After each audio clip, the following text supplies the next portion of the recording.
Semuanya, bagaimana kabarnya hari ini? Saya harap kalian semua dalam keadaan sehat dan tetap bersemangat. Materi kita hari ini adalah teks cerpen. Nah, pasti ini tidak asing ya bagi kalian karena saya tahu kalian sudah mempelajarinya mulai dari SD, SMP, hingga SMK. Sehingga ini tidak asing. Nah, sebelum saya sampaikan tentang cerpen, saya akan sampaikan dulu kompetensi dasar kita untuk hari ini. Ada ranah pengetahuan 3.9, menganalisis unsur-unsur pembangun cerita pendek dalam buku kumpulan cerita pendek. Jadi kalian di sini akan menganalisis unsur pembangun cerpen. Kita langsung saja ke pengertian dari cerpen. Apa sih cerpen itu? Ada yang mengatakan cerpen itu cerita pendek. Itu mah singkatannya, tapi pengertiannya apa? Cerpen adalah cerita berbentuk prosa yang bersifat fiktif. Jadi cerita berbentuk prosa. Prosa itu adalah narasi, naratif atau cerita yang bersifat fiktif. Itu artinya cerpen ini sifatnya fiktif atau imajinasi, hayalan, hanya rekaan, dan mengisahkan tentang satu konflik permasalahan tokoh. Jadi yang diceritakan hanya satu konflik permasalahan tokoh, tidak lebih dari 5.000 kata, sehingga dapat selesai dibaca dalam sekali duduk. Nah, dari sini pasti paham ya. Kalau novel itu sama-sama ceritanya fiktif atau imajinasi, tapi konfliknya lebih dari satu dan lebih dari 5.000 kata pastinya. Sehingga kalau cerpen bisa selesai dibaca sekali duduk, sedangkan novel itu butuh berhari-hari, ya kadang berminggu-minggu itu kalau selesai ya. Nah, ini pengertian dari cerpen. Di sini tadi disampaikan bahwa cerpen itu sifatnya fiktif, hayalan, imajinasi.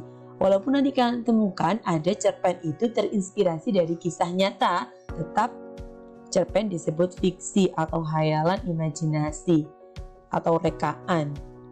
Ya, karena yang namanya cerita fiksi, fiktif ini pasti akan ada sedikit perbedaan dari fakta. Untuk menambah dramatisasi atau supaya lebih emosional, maka ada sedikit perbedaan. Disitulah, jadi cerpen tetap disebut fiksi atau fiktif. Ini pengertian dari cerpen. Sekarang kita akan lanjut ke nilai-nilai kehidupan dalam cerpen. Kalian pasti pernah mendengar bahwa dengan membaca cerpen itu akan banyak manfaat yang kita peroleh. Salah satunya adalah cerpen itu mengajarkan nilai-nilai kehidupan atau memberi pelajaran kehidupan untuk kita. Jadi daripada kalian membaca komen-komen tidak jelas atau hanya membaca status atau caption-caption di media sosial, alangkah lebih baik kalau membaca cerpen, karena dengan membaca cerpen itu selain bisa menghibur, kalian bisa mendapatkan inspirasi atau motivasi pelajaran hidup. Karena di dalam cerpen banyak sekali konflik, kemudian karakter-karakter tokoh, ya kan, berbeda-beda, sehingga kita bisa mengetahui, oh ada orang yang memiliki karakter seperti ini, ada orang yang memiliki karakter seperti itu. Nah, dari situ kita akan mendapat banyak pelajaran kehidupan tanpa kita harus mengalaminya. Itu dia manfaat dari cerpen. Nah, kita akan bahas nilai-nilai kehidupan dalam cerpen. Ada yang pertama, ada nilai. Yang pertama ada nilai moral. Nilai moral. Apa sih nilai moral? Nilai moral adalah nilai yang berkaitan dengan etika, budi pekerti, akhlak, tata krama. Nah, itu nilai moral. Bagaimana bersikap. Jadi di dalam cerpen nanti kita akan temukan misalnya ada beberapa sifat baik hati, iri, kemudian bijaksana. Nah, ini nilai-nilai moral di sini yang akan kita temukan di dalam cerpen. Kemudian yang berikutnya nilai sosial. Apa itu nilai sosial? Nilai sosial adalah nilai yang berkaitan dengan hubungan antara tokoh dengan tokoh yang lain, lingkungan tokoh atau keluarga tokoh. Jadi bagaimana dia berhubungan dengan orang lain, itu nilai sosial. Misalnya menjenguk orang sakit, membantu orang yang tidak mampu, gotong royong, bekerja sama, seperti itu, peduli dengan sesama, ini nilai sosial. Kemudian berikutnya ada nilai agama. Apa sih nilai agama? Nilai yang berhubungan dengan agama atau kepercayaan kepada Allah. Nah, di dalam cerpen nanti akan ada banyak nilai, mungkin ada nilai agama ya. Jadi bagaimana tokoh ini meningkatkan keimanan dan ketakwaan, bagaimana cara dia beribadah, bagaimana ibadahnya, bagaimana keyakinannya tentang agama, seperti itu.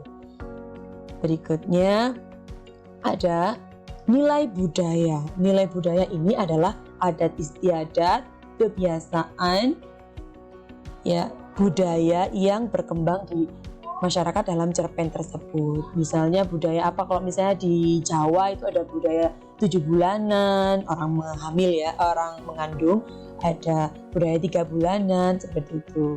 Atau budaya di dalam di lingkungan masyarakat, misalnya budaya paguyuban, seperti itu ya. Berikutnya ada nilai estetika. Nilai estetika adalah nilai yang berhubungan dengan keindahan. Estetika itu keindahan, baik itu keindahan pemilihan kata dalam cerpen. Jadi kan di dalam cerpen pasti ada diksi atau pilihan kata. Bagaimana pengarang menggambarkan sesuatu dengan indah dengan pemilihan katanya, seperti itu ya. Berikutnya ada nilai politik, nilai yang berhubungan dengan politik pemerintahan. Yang berikutnya ada nilai pendidikan. Nilai pendidikan ini berhubungan dengan nilai-nilai kehidupan atau pelajaran hidup. Misalnya perbuatan yang baik, atau bagaimana dia jadi awalnya tidak tahu menjadi tahu, bagaimana supaya menjadi lebih baik. Nah, itu nilai pendidikan. Nah, banyak sekali nilai yang terkandung dalam cerpen. Sekarang kita akan bahas unsur pembangun cerpen. Ada 2. Yang pertama ada unsur intrinsik, yang kedua ada ekstrinsik. Unsur intrinsik adalah unsur yang membangun karya sastra dari dalam. Jadi ada di dalam cerpen tersebut. Sedangkan unsur ekstrinsik ini adalah unsur yang membangun karya sastra dari luar.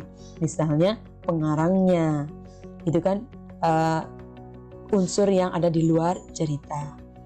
Kita akan lanjut membahas unsur intrinsik cerpen. Ada apa saja?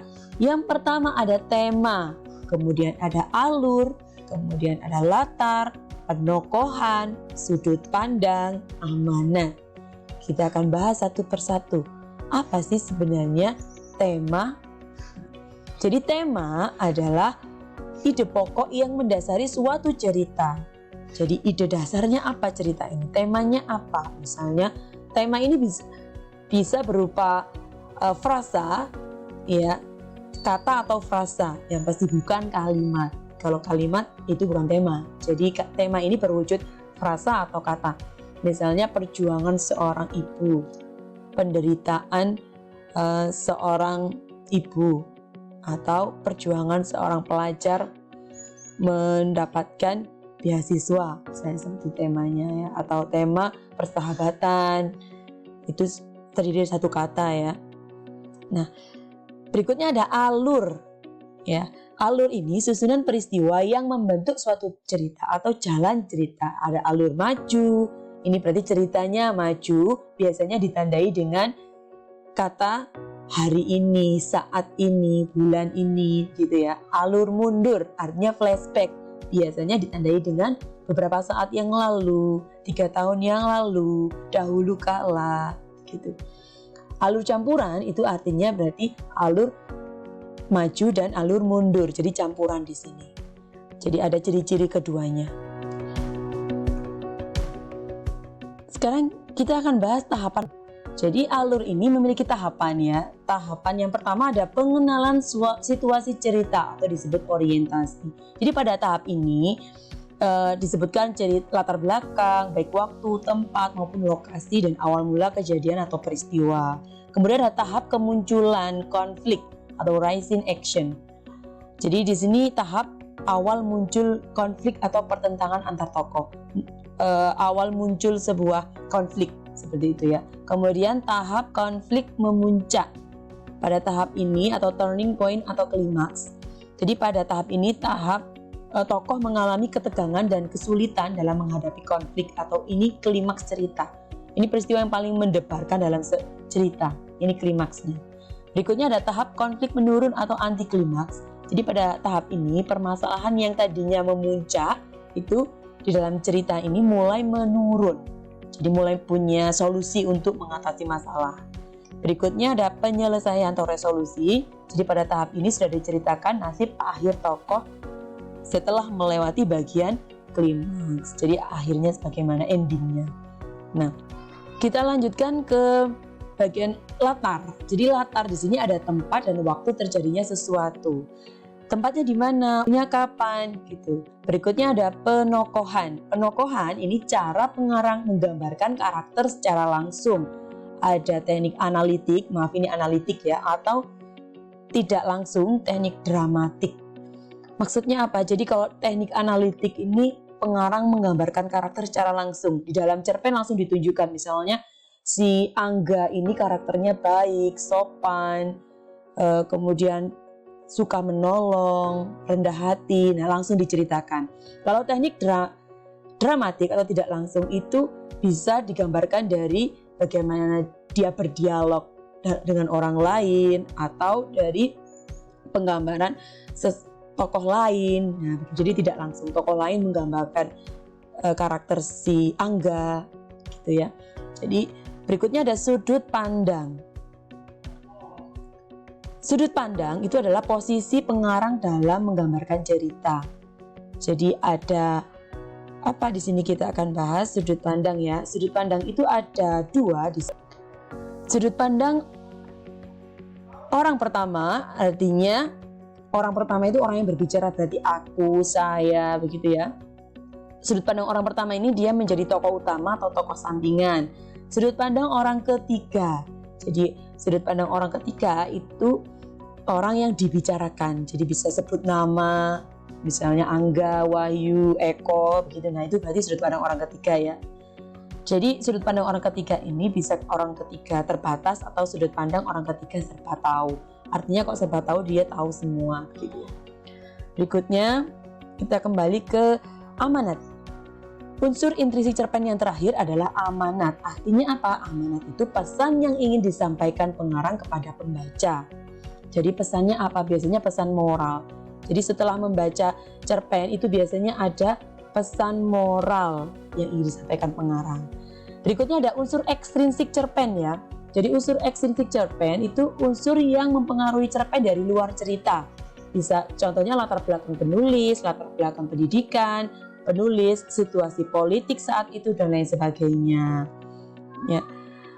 Jadi misalnya latar belakang pendidikan yang menulis ini misalnya dia S2 atau seorang magister begitu ya, maka tulisannya atau ceritanya akan berbeda dengan orang yang misalnya hanya lulusan SMA begitu. Ini berpengaruh terhadap cerita seperti itu ya.